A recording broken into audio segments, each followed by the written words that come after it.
Alright, Davao City Coastal Road update dito sa may Junction 2 Rojas segment. So ano masasabi ko dito? Happy yippee kasi ito na flat na. Ibig sabihin ano na lang no? Asphalt talaga kulang nito.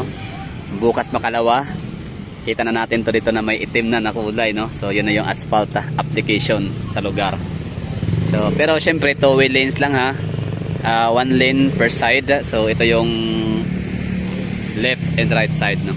So ito yung sa kabila, yan yung palabas mula sa coastal, dito yan mag-intersect sa Quezon Boulevard. Tapos itong side na to naman sa right, ipapunta naman doon sa may Rojas roundabout or Rojas segment rotunda or Rojas segment roundabout. Diba? So nakatuwa lang kasi ito gabi na tayo ha. So alas 7:40 na ng gabi pero kita natin dito may mga nagtatrabaho pa rin. Gumagalaw pa rin yung ano natin, mga heavy equipments. And of course, meron tayong mga nakikitang mga sasakyan no, na dumadaan dito. Like mga taga rito lang din naman. Mga tricycle, padjak, gano'n, mga electric bikes. So nakakatuwa tignan. Oh, dated to date pala is December 11. Tama ba? Oh, tama, December 11, Thursday. Oh, so ilang araw na lang no, ang aantayin natin. 4 days to go. 12, 13, 14, 15. So 4 days to go. Grabe yung countdown natin dito no. Like inabangan talaga natin simula nung December 5. So kita natin ano pa lang no, mga butas-butas pa tong area na to dito. Hindi pa lahat nalagyan ng mga lupa no, mga buhangin hanggang sa tambak ng tambak, bulldoze, flat end no, kinukumpak ng pison hanggang sa ito na. Flat na yung surface. Kita na natin na pwede na siyang madaanan no. Ito for example ito, dadaan yan dito. Ay, hindi pala, dumiretso pala. Diba? Yan yun. Oh, galing. So, ano bang natin dito? Yung pinaka-assessment sa lugar. Ano ba? Ha? Well, masasabi kong okay, passable na to by 15. You know, kita natin yan. No? Hindi yan pwedeng ipagwalang bahala yung effort na ganyan. Diba? Para saan pa yung kanilang pagtatrabaho kahit gabi. Kahit Sabado at Linggo, kung hindi rin naman madadaanan by 15. So yan yung ano natin, husga, judgment base sa ating nakikita dito na o-observe na action, movement ng ating mga nagtatrabaho dito sa lugar. Puntahan pa natin closer. Let's take a closer look para makita natin kung anong mga kaganapan pa ditong nadadagdag no, compare natin sa kahapon December 10 Miyerkules.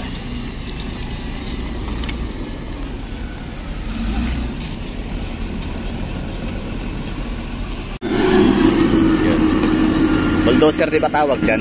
Ano ba tawag sa mga ganyan equipment? Alam ko lang pison no? Pison tsaka backhoe. Ano ba backhoe? Ito yata backhoe. Oh, sige lang, assignment ko muna yan mamaya pagka uwi ko. I-research ko yung ano, mga pangalan ng mga heavy equipment na makikita natin sa mga gantong construction site lang.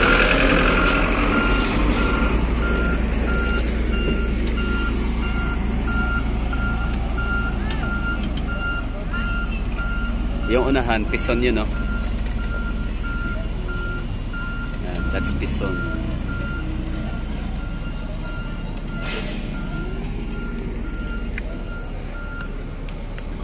So meron silang sariling ano, delivery ng gas ba yan? Petrolyo, ano yan? Yan, ipa-flat na yung ano, lupa. Makabukas no, Biyernes, December 12 ay maglalatag na no, para maglalapat na nung asphalt. Tingnan natin.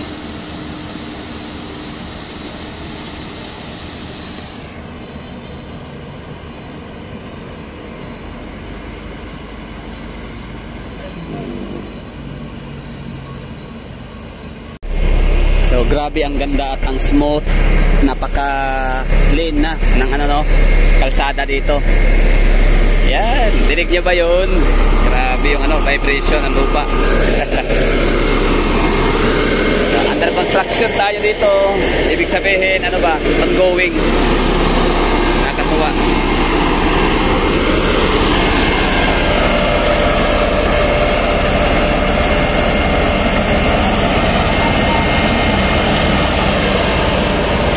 yan, no? Flat na. Dalawang piston yung ano dito, gumagana. Isa, tsaka dito. Wala ilaw. Good luck sa masagasaan. Kasi may mga tao dito, may mga residente. Tsaka yung mga yan, ano yan, aware naman. Di naman malakas tumakbo ang ano, yun, no, piston. Volvo.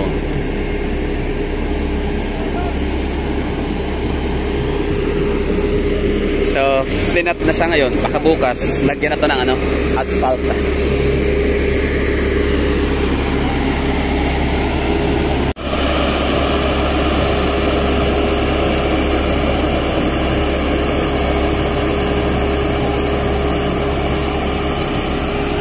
Diba? Kahit gabi, oh, mag-alas 8 na. Andyan pa rin sila. Kumakayod para hindi magmukhang sinungaling itong si Bongbong Marcos and Dizon by December 15. Basta na lang naman, tinatanong nila yun. Kung sakali sinabi ng mga nagtatrabaho dito na kung ang sagot nila sa tanong ni Dizon kung kailan matapos or kailan to possible na matapos or kailan to matapos yung pinakaasap mula nung December 4. So siguro kung sinagot nila mga December 30, so yun din yung sasabihin ni Bongbong Marcos and Dizon December 30. Oh, siyempre hindi naman sila kasi yung gagawa, kundi yung mga taga rito, no? Yung mga na-assign sa lugar.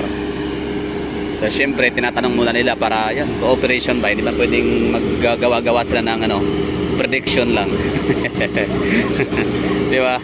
Nice one. Okay na ha.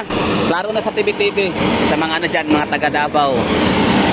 Maliwanag pa sa alas 4.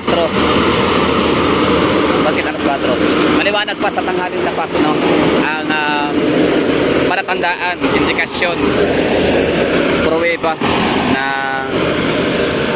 magagawa na to ng mga ano dito, mga taga DPWH Engineering o City Engineering Office na madaanan. Magawa nila to by December 14-15. So, di ba? Ilang araw na lang, oh. Bukas, o mamayang ilang oras na lang ay December 12 na, no? So, 12, 13, 14, 15, 4 days to go. So, inauguration na, ribbon cutting na. Passable na yung tulay natin dun sa may Bukana Bridge.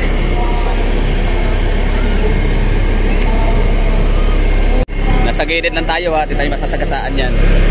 O, ito si Kuya, alis. Di kayo ma-side trip.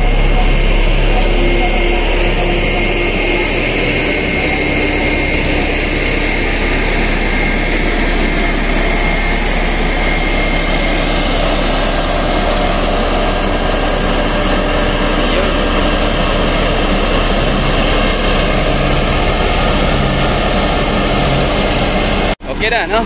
So, yun na yung ano natin dito, pakikipag-osyoso at pakikimarites. So, masasabi ko, okay na siya. Ibig sabihin, masasabi ko, passable nga siya talaga sa December 15. So, kita-kit sa December 15, no? Inauguration, ribbon cutting, ano matawag sa seremonyang gagawin sa araw na yan. Na para nga magamit na itong ano natin, Bukana Bridge, and ito, ating Davao City Coastal Road, Junction 2. Rojas segment roundabout.